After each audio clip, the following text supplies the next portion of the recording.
अस्सलामुअलैकुम स्टूडेंट्स, क्या हाल है। होप सो आप सब ठीक होंगे। और बहुत सारे स्टूडेंट्स ने मुझे कहा था कि मैम हमारा एग्ज़ाम्स किस तरह का होगा, एमसीक्यूज़ किस तरह आएंगे। मैथमेटिक्स का कोर्स है और इससे रिलेटिव ज़रा मुश्किल है, एमसीक्यूज़ हमें कैसे आएंगे और किस तरह हम करेंगे तो आइडिया हो। तो मैंने यहाँ पे मेरे पास कुछ पड़े हुए थे पेपर के एमसीक्यूज़। लास्ट एग्ज़ाम्स में पेपर्स मैं बनाती रही हूँ, उनके एमसीक्यूज़ थे। तो मैंने कहा चलें आपको बता दूं, यहाँ पे सॉल्व करना ज़रा आपको हिंट भी आ जाएगा। जो हम क्वेश्चन सॉल्व करेंगे तो उसके रिलेटिव जो भी इंफॉर्मेशन याद रखने की होती है वो आपके माइंड में आ जाएगी और ज़रा पेपर को समझने में इजी हो जाएगी कि किस तरह आप एग्ज़ाम्स में करेंगे। तो सबसे पहले यहाँ पे मिक्स हैं। ज़ाहिर एग्ज़ाम्स में आपके पास ऑब्जेक्टिव्स में होता है, फिल इन द ब्लैंक्स भी होता है और ट्रू फॉल्स भी होते हैं, ऑब्जेक्टिव्स भी होते हैं। तो ये सारी चीज़ें हैं। तो आगे एमसीक्यूज़ मल्टीपल चॉइस क्वेश्चंस में तो आपके पास 4 ऑप्शंस होते हैं या 3 ऑप्शंस होते हैं, तो वो तो आगे ऑप्शंस ज़ाहिर होंगे ही। तो यहाँ पे फर्स्ट आपके पास है inner product of u and v। सबसे पहले तो inner product of two vectors हम तभी फाइंड कर सकते हैं जब दोनों सेम स्पेस से बिलोंग कर रहे हों। ये देख लें, आपके पास ये आर स्क्वायर को बिलोंग कर रहा है, ये भी आर स्क्वायर को बिलोंग कर रहा है, तो इसका मतलब है इन दोनों का इनर प्रोडक्ट हम फाइंड कर सकते हैं। और दूसरी बात ये कि इनर प्रोडक्ट से आपके पास कोई वेक्टर नहीं आता, कोई स्केलर ही आता है। ये ना यहाँ पे मैं वेक्टर दे दूँ तो आपने वो वेक्टर पे क्लिक कर लेना है। सम ऑफ वेक्टर का मैं आंसर यहाँ पे लिख लूँ तो आपने उस पर राइट ऑप्शन क्लिक कर देना है, ऐसा नहीं करना। इनर प्रोडक्ट्स या स्केलर प्रोडक्ट भी जिसे हम कहते हैं और डॉट प्रोडक्ट भी कहते हैं, एक ही बात है। क्या होता है, कोरस्पॉन्डिंग इंट्रीज़ की आपस में मल्टीप्लिकेशन और उनका सम होता है। -4 इंटू -1 इज़ +4 और दरम्यान में प्लस का साइन आएगा। और 2 into 3 is 6, 4 + 6 is 10, 10 is the right option, option B is the right option. तो अगर आप ज़रा सी मिस्टेक करेंगे तो 2 भी किसी तरह बन सकता है। ये मैंने बहुत लॉजिकली यहाँ पे ऑप्शंस कंफ्यूजिंग रखे हुए हैं। अगर यहाँ पे आपने प्लस माइनस की गलती की तो 2 और -12 और 4 भी आंसर आ सकते हैं, जो स्टूडेंट्स गलतियाँ करते हैं। मैंने भी की हैं अपने उसमें एग्ज़ाम्स में, कभी कभी हो जाती हैं एक मार्क से नंबर्स। अहमियत होती है आप लोगों के लिए एज ए स्टूडेंट। अच्छा, क्वेश्चन नंबर 2 है, if A is the square matrix and A transpose equals to A then A is called. अच्छा, ये हमने लास्ट लेक्चर्स में ये मैंने आपको रिपीट भी किया था। स्क्वायर मैट्रिक्स है आपके पास, अगर स्क्वायर मैट्रिक्स है तो ए ट्रांसपोज इक्वल्स टू ए अगर आपके पास आ जाए तो फिर आपके पास वो मैट्रिक्स को हम क्या कहते हैं, ये special types of real square matrices में आता है। जब किसी मैट्रिक्स का ट्रांसपोज उस मैट्रिक्स की इक्वल हो जाए तो उसको हम सिमेट्रिक मैट्रिक्स कहते हैं। और अगर कम्प्लेक्स मैट्रिक्स होगी तो वो उसमें हर्मिशन होगा। और हर्मिशन के लिए वो कंजुगेट ट्रांसपोज होता है, यहाँ पे एच से वो हम डिनोट करते हैं, टी से डिनोट नहीं करते हैं। और नेक्स्ट आपके पास मैट्रिक्स गिवन है, ए इज़ द स्क्वायर मैट्रिक्स। और ये किस तरह की मैट्रिक्स है। सबसे पहले यहाँ पे ऑप्शन है यूनिट मैट्रिक्स। ये यूनिट मैट्रिक्स नहीं है, unit is the identity matrix. A और बी दोनों सेम ही नेम है। और यूनिट या आइडेंटिटी मैट्रिक्स कौन सी होती है, स्क्वायर मैट्रिक्स होती है और इसकी डायगोनल एंट्रीज़ पे सारे 1 होते हैं। यहाँ पे 1 हो और बाकी सारी एंट्री 0 हो, उसको हम आइडेंटिटी मैट्रिक्स कहते हैं। ना ये यूनिट मैट्रिक्स है ना ये आइडेंटिटी मैट्रिक्स है, ये है स्केलर मैट्रिक्स। क्योंकि डायगोनल एंट्री सारी डायगोनल जो मेन डायगोनल होते हैं उसकी सारी एंट्रीज़ पे सेम नंबर होना चाहिए। तो ये सेम नंबर है 2 2 और बाकी सारी एंट्री 0 होनी चाहिए। तो ये स्केलर मैट्रिक्स है आपके पास। Option C is the right option. Number 4 है आपके पास, इफ़ 2/2 सिस्टम, ये सिस्टम ऑफ लीनियर इक्वेशन से लिया गया है, हैज़ नो सोल्यूशन देन। हमने 2/2 सिस्टम मतलब 2 अननोन्स में 2 इक्वेशंस आपके पास हैं, 2 लीनियर इक्वेशंस हैं, सिस्टम ऑफ 2 लीनियर इक्वेशंस हैं। उसको मैंने आपको उसमें आपको सिखाया था कि 3 आपके पास ऑप्शंस होते हैं, या तो सिस्टम का कोई सोल्यूशन ही नहीं होता, या यूनिक सोल्यूशन होता है, या फिर इन्फिनिट मैनी सोल्यूशंस होते हैं। तो अगर लाइंस इंटरसेक्ट कर रही हो तो आपके पास यूनिक सोल्यूशन होता है। अगर लाइंस कोइंसाइड कर रही हो मतलब मीट कर रही हो, सेम लाइंस आपका सेम दो देखने में तो लाइंस डिफरेंट हो लेकिन वो ग्राफिकली सेम लाइंस हों तो आपके पास वो इन्फिनिट मैनी सॉल्यूशंस होते हैं। और अगर लाइंस इंटरसेक्ट ना करें, पैरेलली मूव करें, तो कहीं पे भी पॉइंट ऑफ इंटरसेक्शन नहीं आ रहा, तो इसका मतलब क्या है, आपके पास सिस्टम का कोई सॉल्यूशन ही नहीं है। तो option C is the right option. Two lines are parallel then system has no solution. और इसको मैंने आपको बहुत 2-3 और भी फॉर्म हैं, प्रोपोर्शनैलिटी भी रेशियो की देखते हैं, और एक और भी था।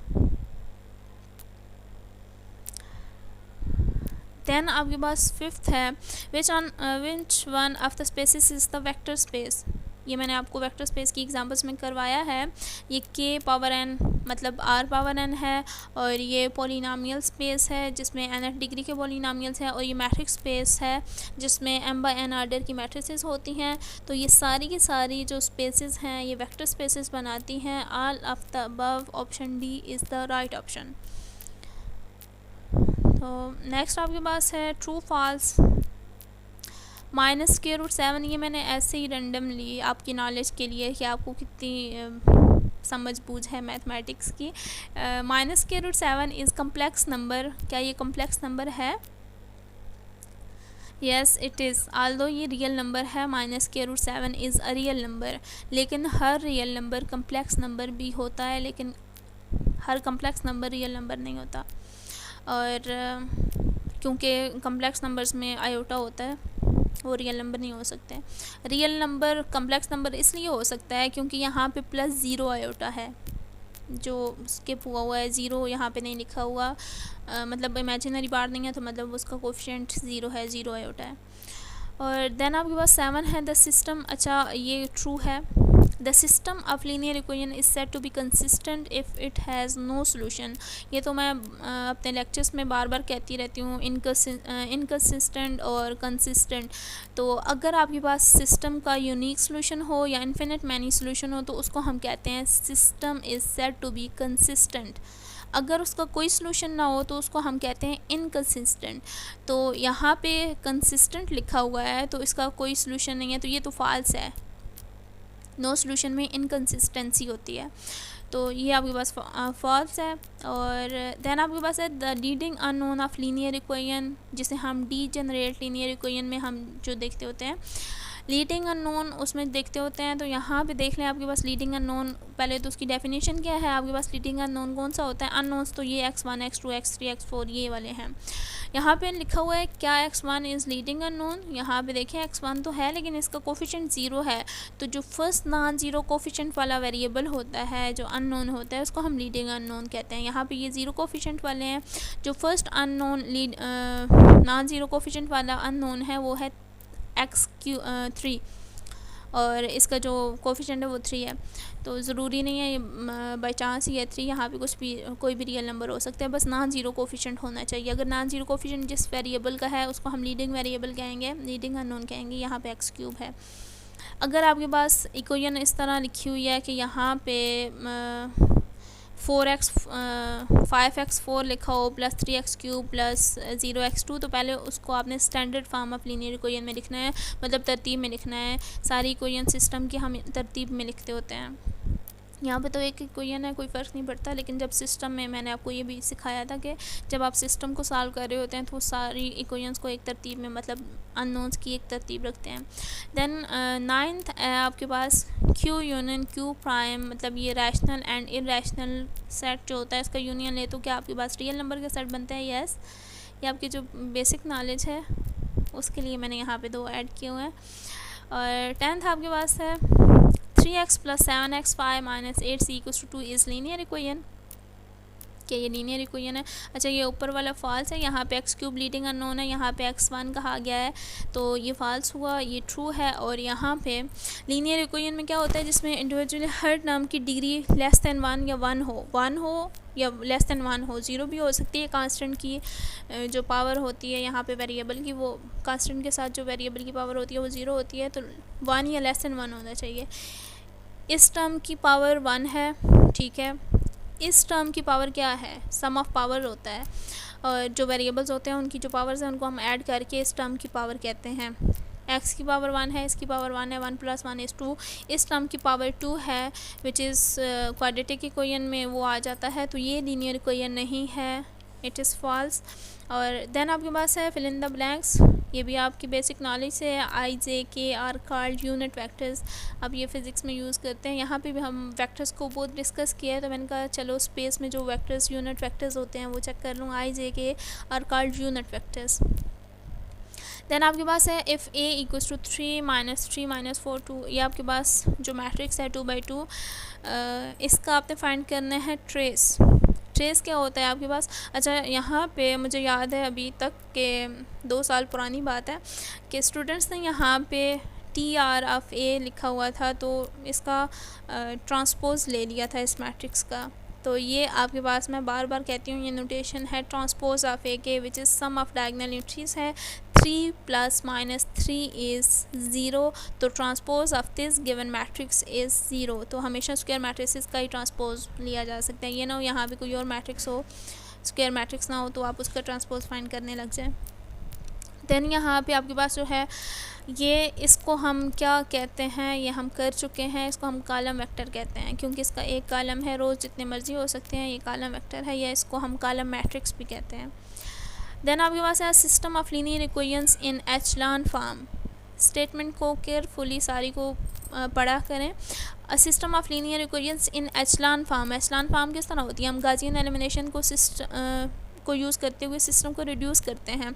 तो आपके पास या तो ट्रायंगुलर फॉर्म आती है, या फिर एक और फॉर्म होती है जिसको आप एचलॉन फॉर्म कहते हैं।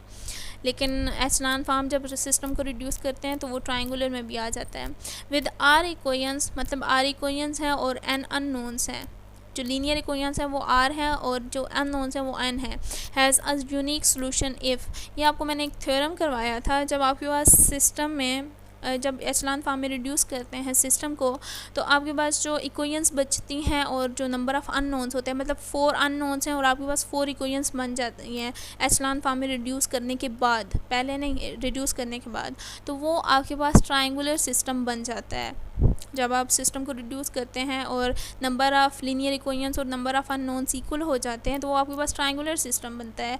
तो उस सूरत में ट्रायंगुलर सिस्टम का आपको पता है हमेशा यूनिक सोल्यूशन आता है, और यूनिक सोल्यूशन तब भी आता है जब आपके पास लीनियर इक्वेशंस और अननोन्स इक्वल हों। यहाँ पे if R equals to N आएगा। अगर R is less than N आएगा, मतलब लीनियर इक्वेशंस कम हों और अननोन ज़्यादा हो, तो वो आपके पास क्या होता है, सिस्टम इन एचलॉन फॉर्म में वो हम उसको फ्री वेरिएबल्स को वैल्यूज़ असाइन करते हैं, फिर आपके पास इन्फिनिट मैनी सोल्यूशन आता है, फिर आपके पास यूनिक सोल्यूशन नहीं रहता। देन आपके पास 15 है ए एक्स इक्वल्स टू 0। ये स्टैंडर्ड फॉर्म मैट्रिक्स फॉर्म में लिखा गया सिस्टम है, उसकी नोटेशन है। ये आपके पास जो होती है कोफिशिएंट की मैट्रिक्स होती है। X is the column vector of unknowns और 0 is column vector of scalar zeros. तो ये किस सिस्टम की मैट्रिक्स फॉर्म की नोटेशन है? जब 0, ये जो कांस्टेंट का वेक्टर होता है कॉलम वेक्टर, जब ये 0 हो जाए तो हम वो सिस्टम हम कर चुके हैं कि उस सिस्टम को हम क्या कहते हैं, homogeneous system, is called homogeneous system. तो ये तो थे आपके MCQs। होप सो आपको आइडिया हो गया होगा कि किस तरह के MCQs आ सकते हैं। और इंशाल्लाह ये तो मिड्स का पेपर था, उससे मैंने लिए हैं, मतलब मिड्स तक जितना पढ़ा हुआ होता है उससे, और फाइनल के लिए अलग है, वो भी करेंगे इंशाल्लाह। तो कोई भी चीज़ छोड़नी नहीं है। ये तो मैंने तब बनाए थे, अब आपका पूरा पेपर ही उसी बेस पे है, तो जो कुछ मैंने करवाया उस सब में से ज़रूर इंक्लूड होगा MCQs में। तो अच्छी सी तैयारी करिएगा, कोई भी चीज़ छोड़नी नहीं है। बेस्ट ऑफ लक, अल्लाह हाफिज़।